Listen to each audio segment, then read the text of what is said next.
Dear students, today's topic is heat and thermodynamics.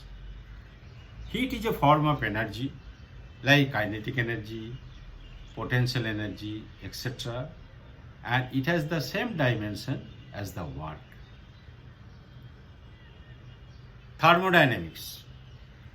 Here thermo means heat and dynamics means motion.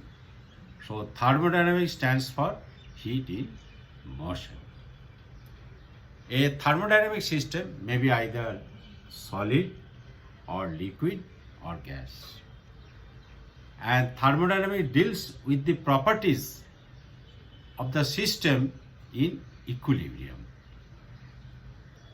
A thermodynamic system is an entity placed in the surrounding and separated by a boundary.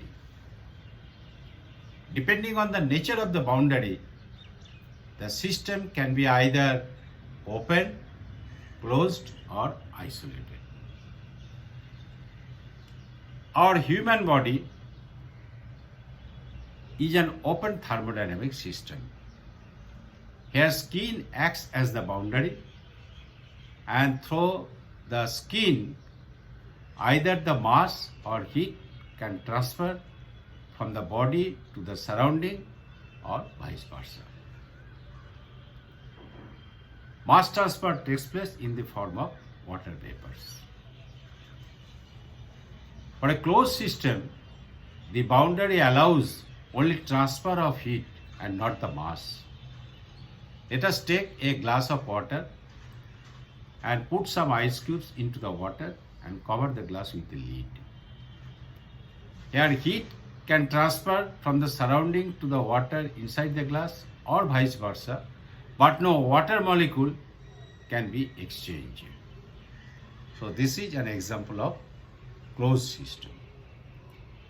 For an isolated system, neither the mass nor the energy can be transferred to the system or from the system.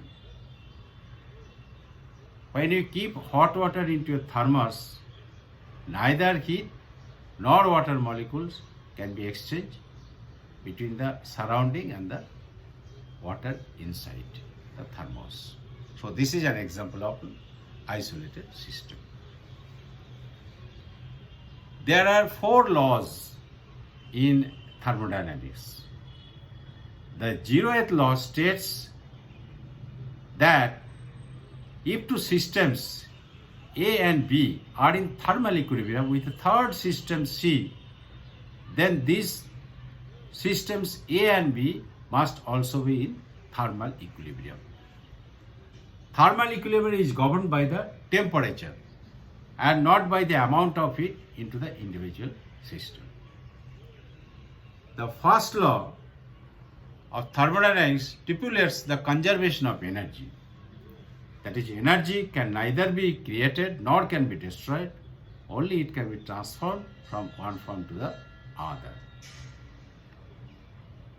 So when heat is added to a thermodynamic system or a work is done either by the system or to the system, it will be converted into some other form.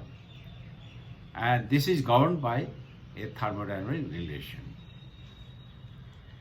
The second law states that the entropy of a system, when it changes from one equilibrium state to other equilibrium state, always increases, if not zero.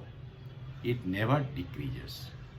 The term entropy we'll discuss in detail in later on.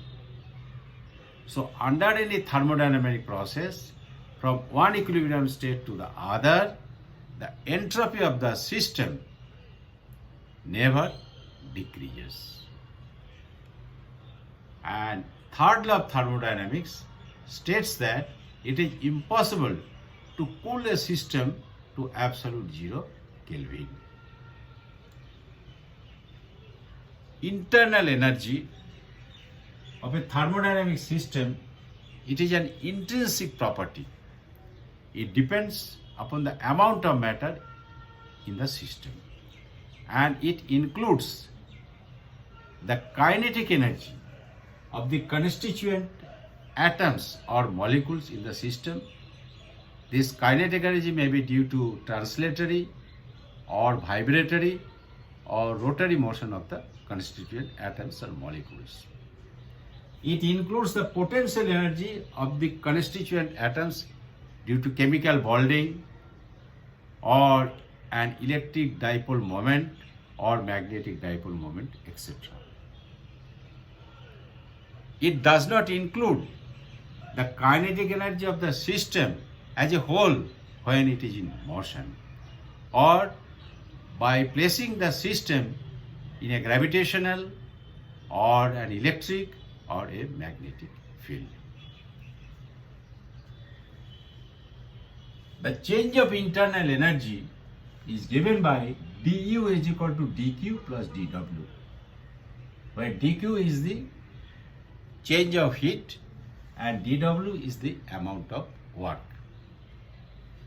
either done by the system or done to the system. Here, du is an exact differential. That is, it does not depend on the path, it is path independent. Whereas dq and dw, these are not exact differentials. These are path dependent. And dq for a reversible closed system is given by dq is equal to tds. Here ds is an exact differential, but tds is not an exact differential. And entropy S is the thermodynamic potential of the system, and it is an extrinsic property, that is, it does not depend on the amount of matter in the thermodynamic system. Also, the amount of work done dw is equal to minus pdv. Here dv is an exact differential, but pdv is not an exact differential. When dv is positive, dw is negative, and vice versa. dv is positive when work is done by the system, and dv is negative when work is done on the system. So du is equal to tds into pdv. We define two more terms. One is Helmos free energy A. It is given by A is equal to U minus TDS. So dA is equal to du minus TDS minus SDT, and that is equal to minus PdV minus SDT. That is, Helmos free energy A is a function of V and T. And lastly, enthalpy H is given by U plus PV. Therefore, dH is equal to du plus PdV plus VdP is equal to TdS plus VdP. So, enthalpy H is a function of S and P. In our next session, we will discuss how the thermodynamic process is governed by these four quantities, that is P, V, T and S, and derive the thermodynamic relations. Thank you.